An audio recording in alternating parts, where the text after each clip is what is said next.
रूमा में से निकला नया पना पापा, झाना की पाटा की कार से हो। मोरो बबुआ पढ़ला पंडितवा तिलक काहे कमाइले हो।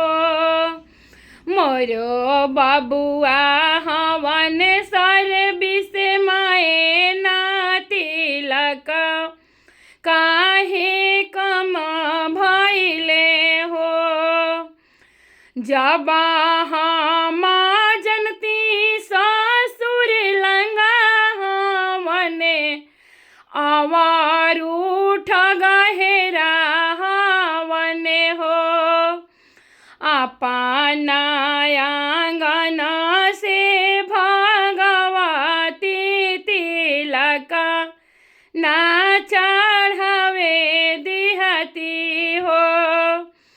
अपना दरवाजा से लौटाई तिलक ना चढ़ावे